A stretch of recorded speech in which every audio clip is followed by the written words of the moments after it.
Wahai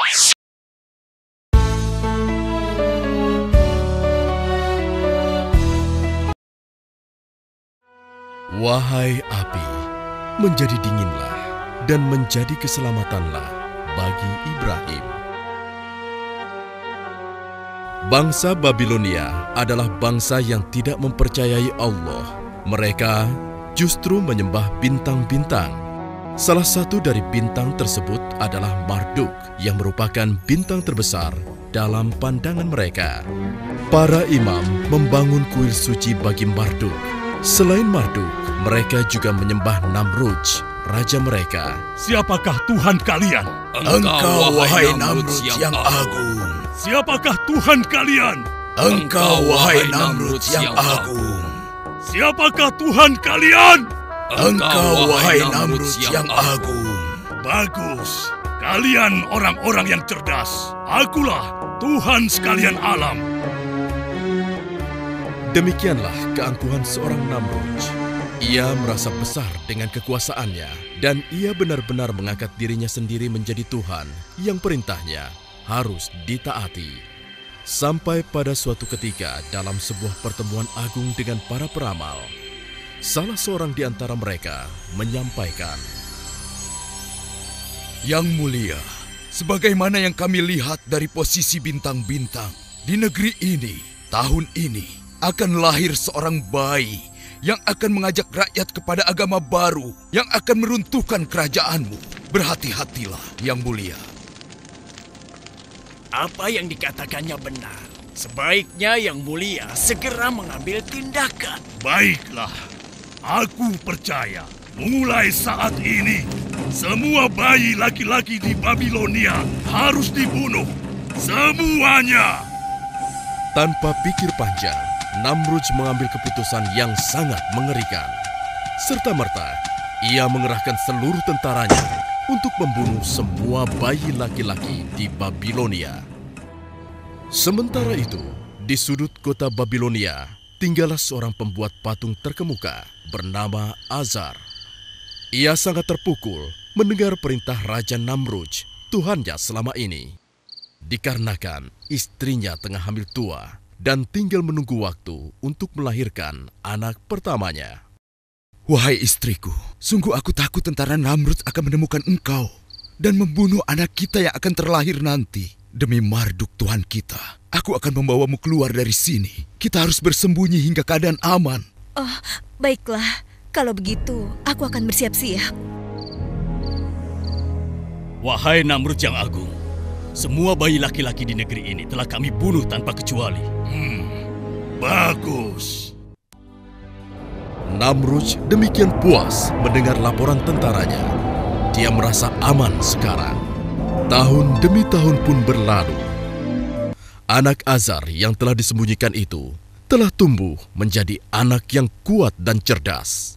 Ia bernama Ibrahim. Suatu ketika, Ibrahim bertanya kepada ibunya, Ibu, tahukah engkau siapa Tuhanku? Ya ampun, kenapa dia bisa bertanya seperti itu? Akulah Tuhanmu, nak. Lalu Tuhan ibu siapa? Tuhan ibu, sudah pasti ayahmu.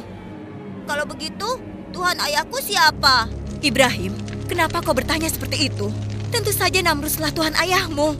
Lalu Bu, siapa Tuhan Raja Namrudz? Ya Tuhan, bagaimanakah aku harus menjawabnya? Jangan-jangan inilah anak yang dikhawatirkan oleh Raja Namrudz. Inikah anak yang akan mengubah agama dan kepercayaan masyarakat Babilonia? karena tidak puas dengan jawaban sang ibu, Ibrahim kecil pun keluar dari gua dan ia mencoba mulai mencari siapa Tuhannya. Malam pun datang. Saat itu bulan purnama bercahaya menerangi malam. Wow, inilah rupanya Tuhanku.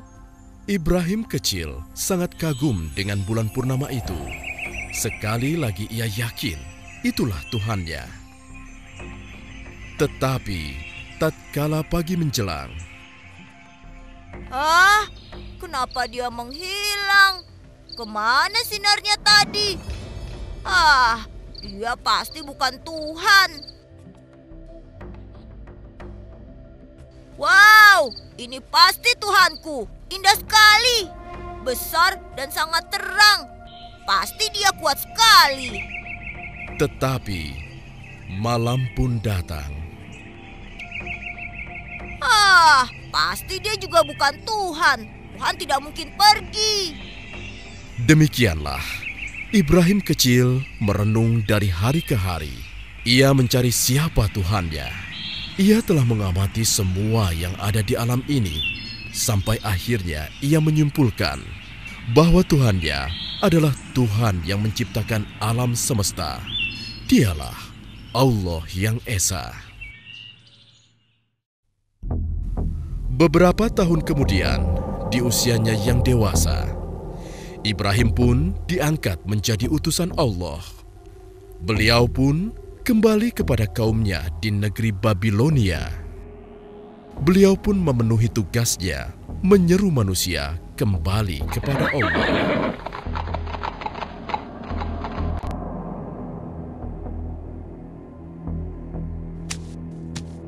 Wahai kaumku, kenapa kalian sembah patung ini? Bukankah ia tidak dapat mendengar, juga tidak dapat bergerak dan membantu kesulitan kalian? Tolong kalian berpikir saja. Biarkan saja dia. Semoga Allah memberi petunjuk. Wahai kaumku, keluarlah dari semua kebodohan ini. Tidak ada gunanya kalian menyembah semua patung yang ada. Ia tidak bisa menolong kalian. Wahai Ibrahim, ini warisan nenek moyang kita yang selama ini kita anggap suci. Kau hendak menghina nenek moyang kita. Aku tidak menghina.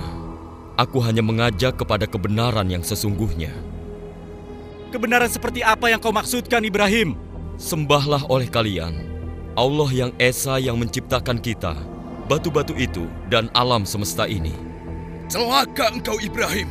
Engkau ingin mengganti Tuhan kita selama ini dengan Tuhanmu yang baru. Lalu akan engkau apakan Tuhan-Tuhan ini? Mereka hanya batu belaka. Kalian harus menghancurkannya. Benar-benar gila kau Ibrahim.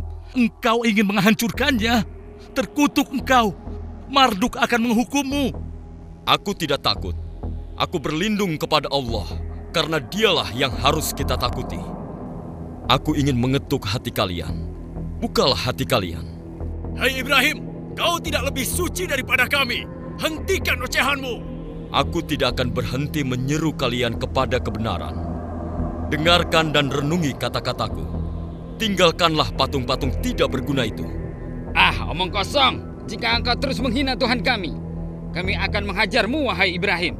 Semoga Allah mengampuni dan memberi petunjuk kepada kalian.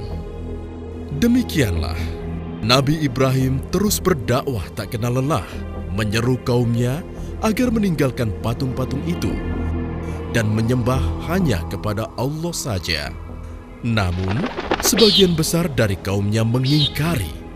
Hingga suatu ketika. Nah, inilah saat yang tepat. Kuil ini sedang tidak dijaga. Seluruh penduduk tengah sibuk berpesta. Akan aku hancurkan patung-patung ini, agar kaumku sadar bahwa patung-patung ini tidak memiliki daya sedikitpun. Semoga kesesatan ini sirna dari negeri Babilon.